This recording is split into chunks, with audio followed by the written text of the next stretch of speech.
Bonjour à tous, aujourd'hui nous allons réaliser cette petite scène sur Blender de A à Z. Il y a certaines personnes parmi vous qui ne se sentiront pas concernées par toutes les parties, comme la modélisation, le texturage ou la simulation, donc vous pouvez aller directement à la partie qui vous intéresse en cliquant sur son code temporel dans la barre de lecture. Trêve de bavardage, commençons par la modélisation. Shift A pour créer un cylindre, je lui donne 10 de subdivision. Je réduis un peu la taille de cette face. Je sélectionne une face sur le côté. CTRL-I pour inverser la sélection et X pour supprimer les faces. CTRL-R pour ajouter une subdivision. Une autre au centre. Je soulève un peu ce vertex. Je renforce les bords en ajoutant d'autres subdivisions. Maintenant, je crée un empty et ensuite j'applique le modificateur Array à mon objet. Dans les options, je coche Objet Offsets et je choisis le empty que je viens de créer. Pour Relative Offset, je mets X à 0. Ensuite, je prends le empty et le tourne de 36 degrés sur Z. Je n'oublie pas de cocher Merge et faire Send Copy. Dans les options, je mets 10 dans Count pour refermer complètement l'objet. Parfait. Maintenant, j'ajoute le modificateur Subdivision niveau 2. Ensuite, Shade Smooth. Si j'essaie de modifier le mesh dans l'état, ça ne fonctionne pas. Ce qu'il faut faire, c'est d'appliquer le modificateur Array. Je me positionne donc sur lui dans le panneau des modificateurs et CTRL A. Maintenant, je peux modifier mon objet. E pour extruder ces vertex et SZ0 pour les aplatir. Clic droit, Loop Tool, Cycle pour rendre cette partie complètement circulaire. Je réduis la taille et je fais ensuite un léger extrude et pousse vers le haut.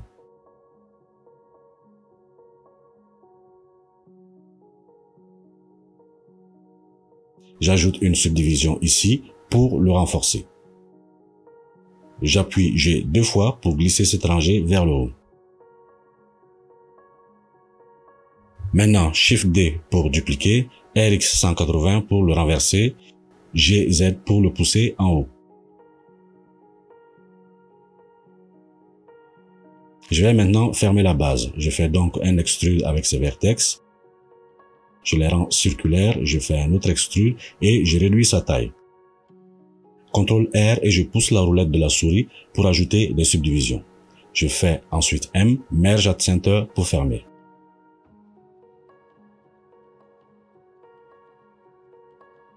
Je crée un autre cylindre, je lui donne 32 comme nombre de vertex. Je supprime les faces en haut et en bas. Je le remonte un peu et réduis sa taille sur Z. Je le positionne bien au centre et je le fais un extrude élan normal. Je tire sur le poignet.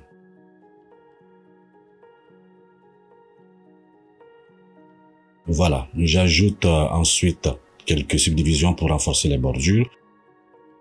Je fais la même chose pour les faces intérieures. CTRL 2 pour lui ajouter un modificateur subdivision de niveau 2. Ensuite, Shade Smooth. Je vais maintenant créer le couvercle en dupliquant ces arrêts. Je sépare la copie en appuyant sur P, sélection. Je rentre en mode Edit sur notre objet nouvellement créé et je fais un extrude. E pour un autre extrude et je réduis la taille. Je soulève un peu, ensuite je fais d'autres extrudes pour enfin fermer cette partie.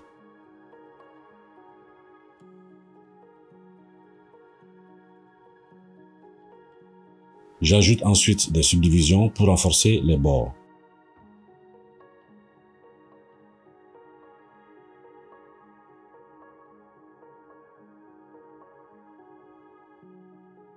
Je ferme ensuite à la base.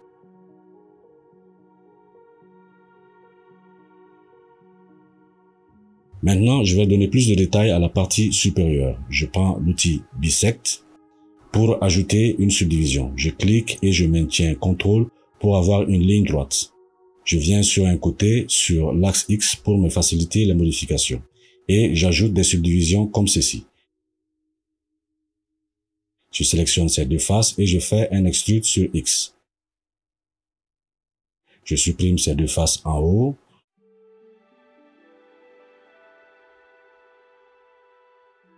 J'active l'outil Automerge.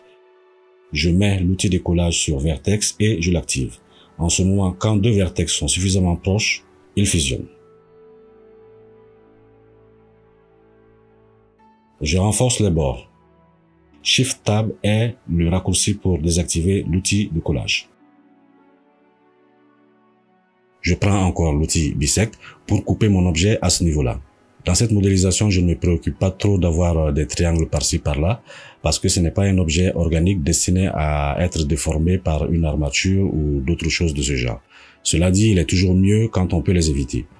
Je modifie la position de quelques vertex pour me conformer à mon image de référence qui est sur mon deuxième écran.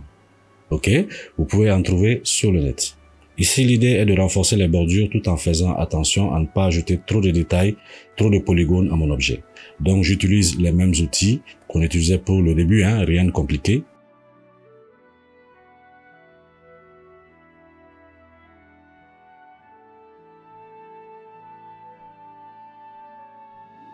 J'appuie K pour activer l'outil Knife et puis faire des coupes dans mon objet. Maintenant, j'ajoute un modificateur Solidify pour lui donner de l'épaisseur. Je le place avant les subdivisions. L'ordre d'application des modificateurs est important. C'est par ordre descendant, c'est-à-dire ceux d'en haut sont les premiers à être appliqués. J'augmente Thickness pour avoir l'épaisseur qui me convient. Dans ce cas de figure, le mode simple ne rend pas bien. Donc, je le change en complexe.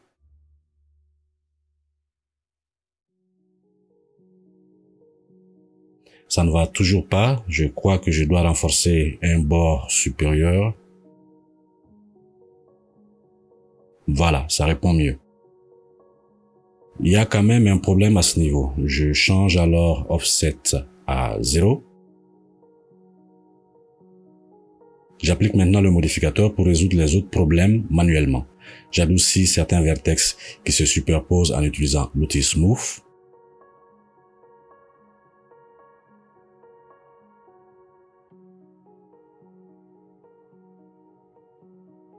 C'est beaucoup mieux, mais on peut toujours améliorer en renforçant certains bords par endroits.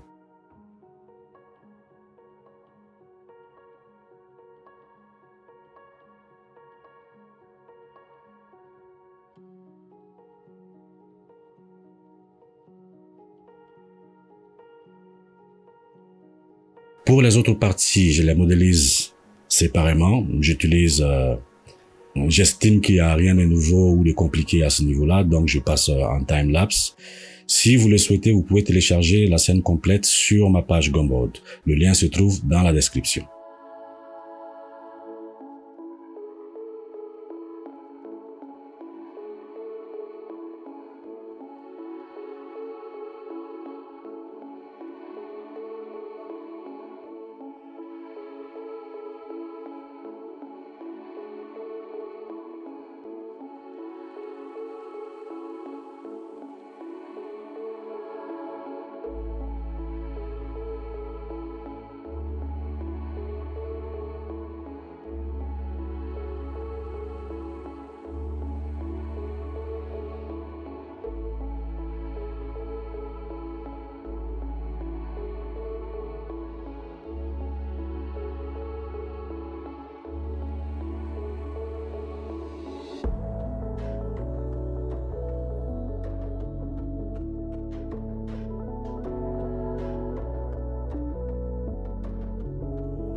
Je vais parenter les différentes parties de la cafetière à un empty pour faciliter l'animation par la suite. Pour la tasse de café, je pars d'un cylindre, je supprime la face d'en haut, j'ajoute quelques subdivisions, je sélectionne les arrêts qui se situent au niveau de la base, j'active l'outil de modification proportionnelle et dans les options, je prends Sharp. Je réduis la taille en utilisant la zone d'influence avec la roulette de la souris. Je réduis ensuite la taille sur Z. Je fais des insets à la base. Je supprime ensuite la face. J'appuie sur F3 et je cherche Grid Fill. CTRL B pour appliquer un bevel à ces arrêts. Je l'applique un modificateur Solidify. J'ajuste l'épaisseur et je l'applique tout de suite.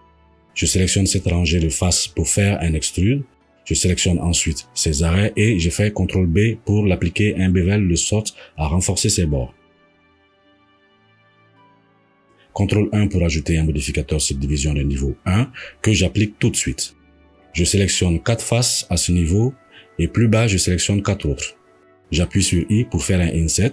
Je sélectionne ceux du bas et je réduis la taille de ceux d'en haut pour qu'ils aient à peu près la même taille. Je les tire ensuite sur l'axe X. Ensuite, je fais des extrudes pour donner la forme du poignet. Je fais ensuite un bridge edge loop pour relier les deux parties. J'ajoute quelques divisions. Ensuite, je sélectionne toute la partie nouvellement créée pour l'adoucir avec l'outil Smooth. Je fais quelques ajustements pour avoir une uniformité sur l'ensemble. Ensuite, j'ajoute des divisions pour renforcer les attaches. Je fais les ajustements nécessaires dans les autres vues. CTRL 1 pour une subdivision de niveau 1. Ensuite, Shade Smooth. Pour la sous-tasse, je commence par un cycle. Je fais un extrude, je remonte tout ça. Ensuite, je fais quelques insets pour fermer. Un petit bevel pour renforcer cette partie. Un modificateur Solidify que j'applique aussitôt. Un autre bevel sur les bordures. Un extrude à cet endroit suivi d'un bevel Shade Smooth CTRL+2 pour une subdivision de niveau 2. Pour la table, je commence par une plane. Je fusionne tous les vertex ensemble. Je fais des extrudes pour donner la forme. Il est possible de le faire aussi avec une courbe, mais pour cette fois-ci, je vais utiliser un mesh. Shift Alt B pour ajouter un bevel sur les vertex de contour. J'ajoute maintenant un modificateur Screw. Je mets le step à 32. Vous voyez qu'il y a un problème à ce niveau. On va régler ça. Je vais dans les normales et j'active Calculate Order. Voilà. Et j'ai toujours la possibilité de modifier le profil. Maintenant, je fais une nappe en faisant une petite simulation de tissu. Je fais une plane et je le subdivise suffisamment. Dans le panneau physique, je coche collision pour la table et pour la nappe, je coche cloth. Sans rien changer de plus, je lance la simulation. Je laisse couler jusqu'à environ dans les frames 80 et j'applique la simulation tout simplement et je lui applique un modificateur subdivision. Voilà pour la partie modélisation. Il ne me reste plus qu'à disposer les objets et passer aux simulations de fluide. Mais avant, je fais la petite animation de la cafetière, rien de compliqué, juste quelques images clés de position et de rotation. Après, je désactive la visibilité de tout ce dont je n'ai pas besoin pour la simulation du café. Je crée ensuite une plane que je positionne à l'intérieur de la cafetière et je l'apparente au contrôleur de la cafetière. Cela me servira d'émetteur pour le café. Après ça, je crée un cube qui va me servir de domaine, je l'agrandis et le positionne de sorte à couvrir la zone où aura lieu la simulation. Maintenant, je vais dans les propriétés de physique, je clique sur Fluide. Dans Type, je prends Domaine. Domaine Type, je prends Liquide.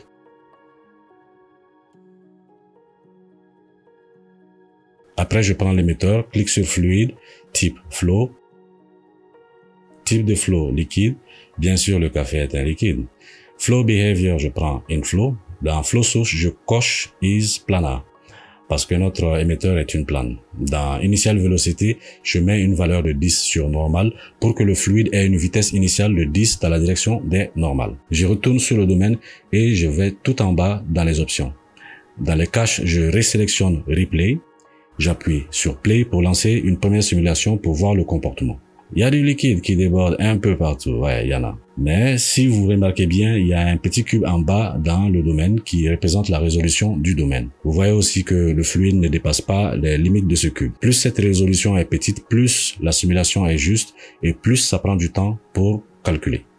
Alors maintenant, je fais de sorte que le café tombe dans la tasse. Je clique donc sur fluide et comme type, je choisis effecteur. Par défaut, le type d'effecteur est sur collision. Cela m'arrange, c'est exactement ce que je veux. Pour lancer la simulation, je change juste la résolution pour réinitialiser.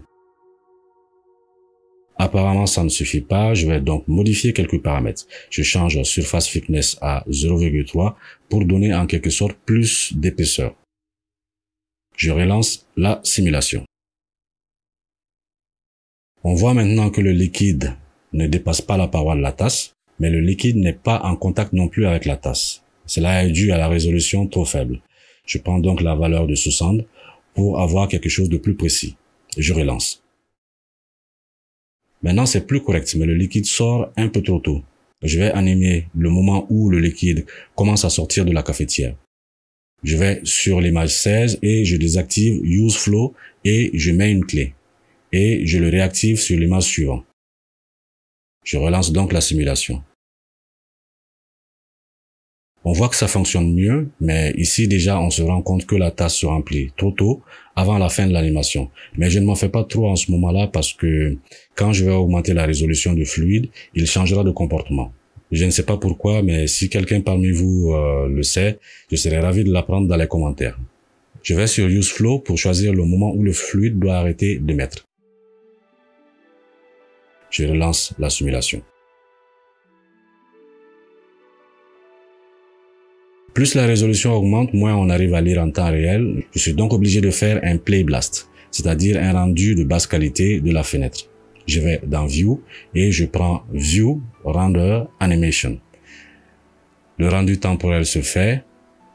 Pour voir ensuite le résultat en temps réel, je vais dans Render, View, Animation. On attend un petit moment et voilà.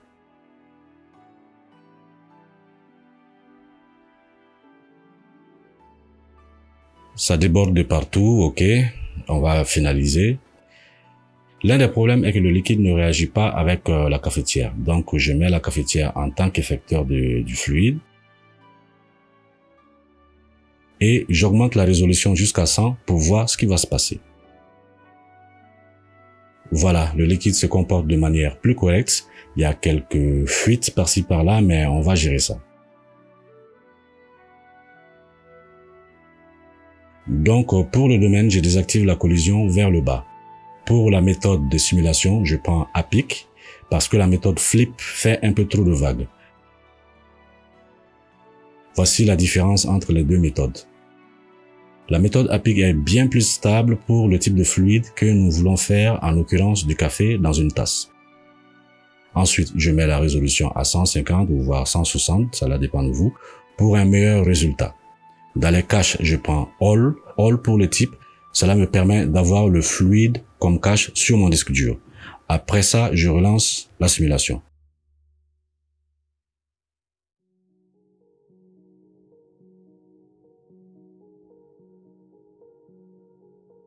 Parfait. Le résultat est encore meilleur.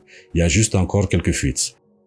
À partir de la tasse, je clique sur Free All pour effacer le cache pour faire un nouveau calcul à partir des modifications que je vais faire. J'active Mesh pour avoir le maillage qui représente le café. J'augmente à 1,5 particules radius pour réduire les chances de fuite. Et je prends une résolution de 180.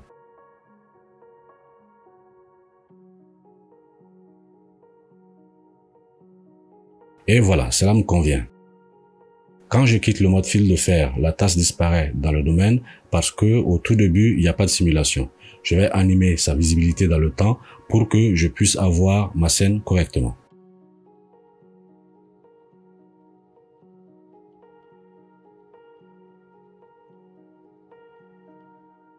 Ok, maintenant que cela est fait, je cache les autres objets pour me concentrer sur la simulation de vapeur. Je crée un nouveau domaine à partir d'un cube. Je crée maintenant un émetteur pour la vapeur à partir d'un cylindre. Je le positionne à l'intérieur de la tasse, comme ceci. Je vais dans les propriétés physiques, je clique fluide, type domaine. Je garde domaine type sur gaz. Je coche adaptative domaine qui fait que le domaine s'adapte automatiquement à la simulation. J'active aussi dissolve qui permet à la fumée de se dissiper après un certain nombre de frames.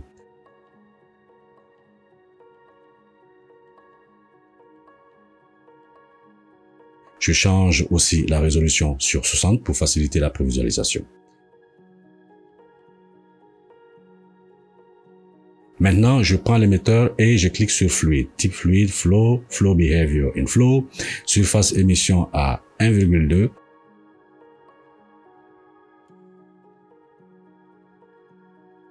Je retourne sur le domaine et dans le cache, je vais directement sur All pour faire les enregistrements sur le disque. J'appuie sur Bake All pour faire une première simulation.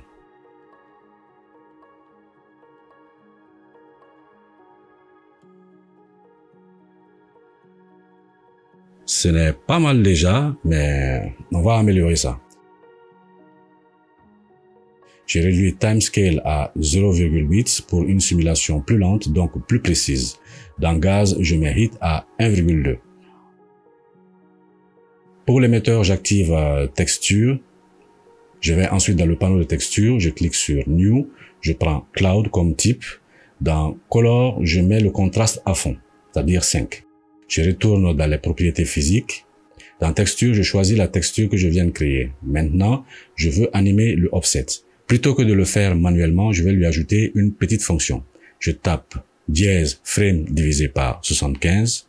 Donc, ce paramètre changera en fonction du temps.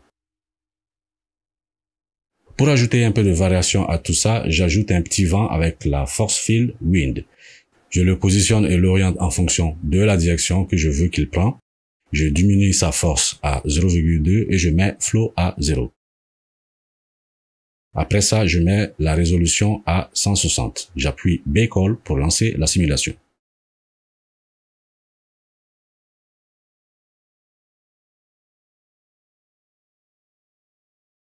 Maintenant, on va faire la texture pour donner un peu de couleur à tout ça. Je vais éclairer la scène essentiellement avec un fichier HDR que j'ai téléchargé sur HDRI Heaven. Je vais dans Wall, je change d'abord mon moteur de rendu pour le mettre sur Cycle et j'utilise le GPU pour faire le calcul. Maintenant, je crée une texture d'environnement que je connecte à Color de background. Je choisis mon fichier HDRI.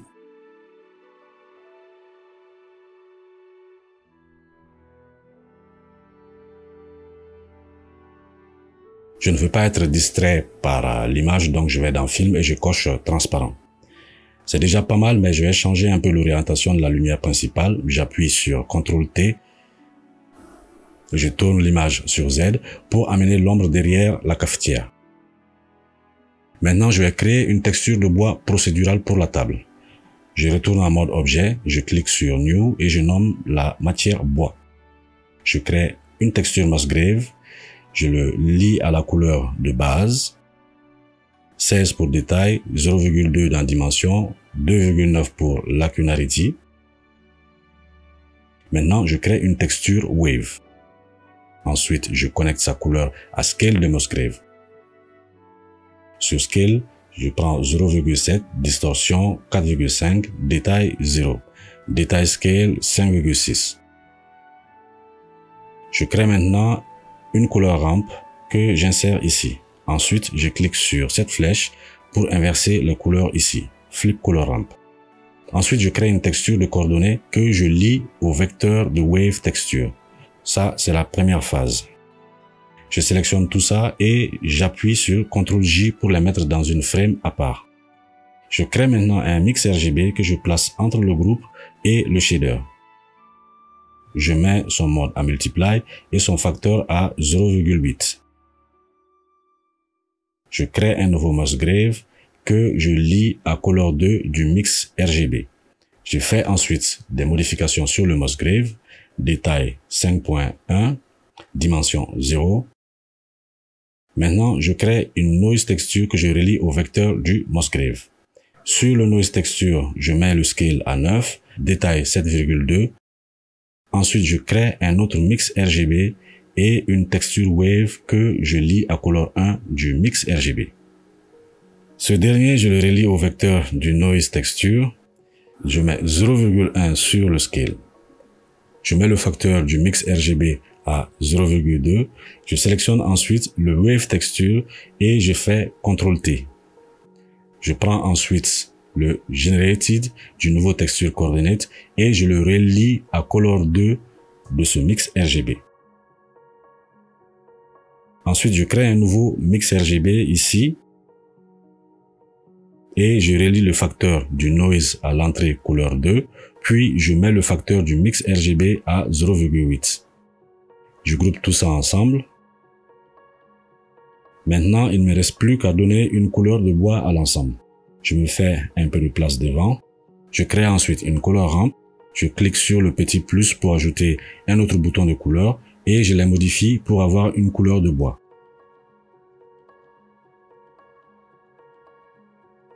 C'est pas mal déjà, mais je vais avoir un peu plus de détails. J'ajoute un mix RGB, je baisse très fort son facteur et je change son mode en multiply. Ensuite, je crée un nouveau wave texture que je connecte à la color 2. Je ramène la valeur de mix RGB vers 0,7 pour que je puisse voir ce que je fais. Ensuite, je mets le scale du wave texture à 24. 7 pour distorsion, le détail 4,5 et voilà. Maintenant, je reviens sur le facteur pour rendre subtil ce petit effet. Maintenant, je vais sur le Principal BSDF pour donner une allure générale à mon bois. Dans mon cas, c'est du bois poli et verni, donc je diminue la valeur de roughness jusqu'à ce que j'ai quelque chose d'assez brillant. Je bidouille un peu les couleurs pour avoir quelque chose de plaisant. Pour la nappe, je crée une nouvelle matière. Ensuite, un wave texture que je connecte à la couleur de base. J'ajoute une color ramp que je mets ensuite sur constant. J'amène la glissière gauche jusqu'au centre à peu près. Sur les bords, on voit qu'il y a une déformation. Cela est dû au fait qu'on n'a pas encore utilisé de coordonnées de texture. Donc, je sélectionne la texture Wave et je fais CTRL-T. Et au lieu d'utiliser Generate, j'utilise UV. Et la déformation disparaît. Je sélectionne les 3 premiers nœuds et je fais Shift-D pour les dupliquer. Ensuite, je maintiens Shift-CTRL-clic droit et je glisse sur l'autre nœud. Cela crée automatiquement un mix RGB entre les deux nœuds. J'utilise la même texture coordinate pour cette nouvelle copie. Maintenant, dans le mapping, je change la valeur de la rotation sur Z à 90 degrés. Je fais ensuite une autre copie des 3 nœuds. Cette fois, je mets la rotation à 45 degrés sur Z.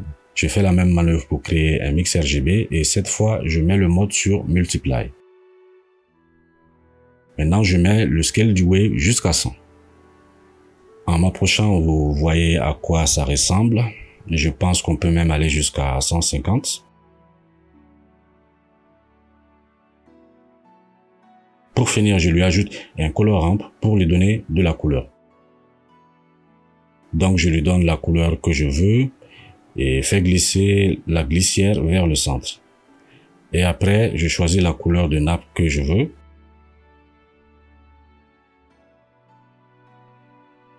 Et comme il s'agit d'un tissu, j'augmente la valeur de roughness et je baisse la valeur de specular.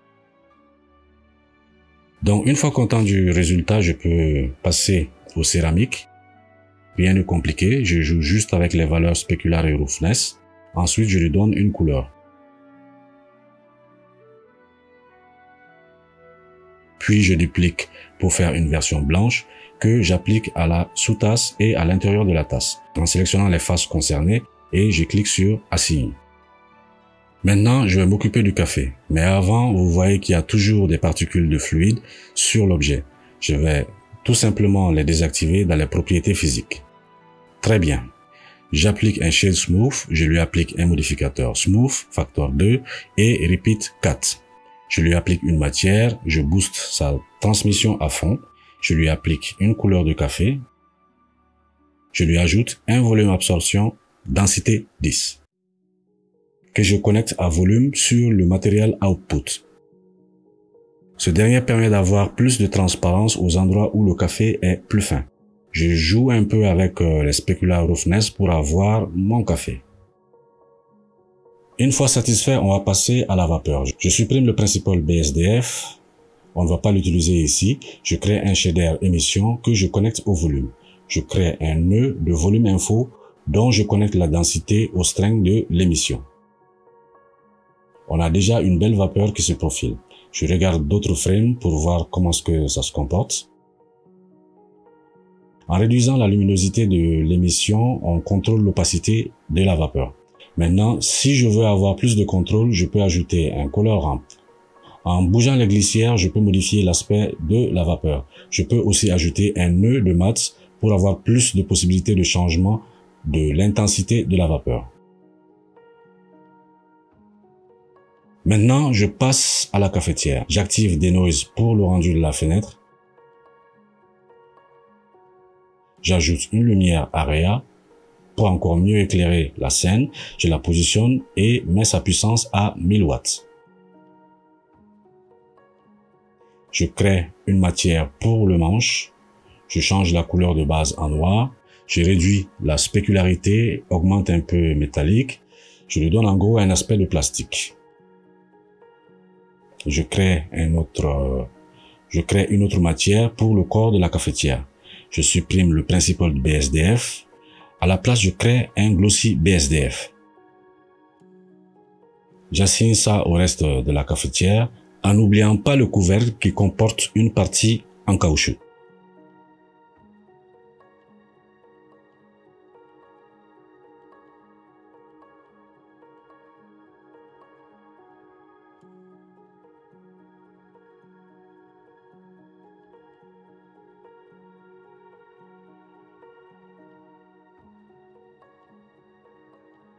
Ce qu'il y a de particulier sur la cafetière est que le métal qu'il y a là-dessus ne réagit pas de la même manière selon l'angle de vue qu'on a dessus. Pour simuler cela, je crée un lower weight. Je relie facing à roughness du glossy. Voilà, c'est à peu près ça l'effet, mais sauf que ici c'est inversé. Donc je mets entre les deux une color ramp à ce niveau et je fais CTRL-SHIFT clic gauche pour afficher uniquement cette partie des nœuds, sachant que les parties les plus blanches, plus proches de la valeur 1, sont moins réfléchissantes et les parties les plus sombres, proches de 0, sont plus réfléchissantes. Je commence par inverser les valeurs sur la couleur ramp et je joue avec les glissières pour donner la valeur de réflexion que je cherche.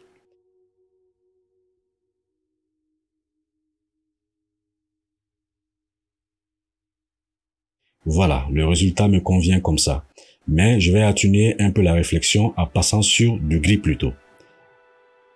C'est un effet subtil mais qui est très important pour le rendu de ma cafetière.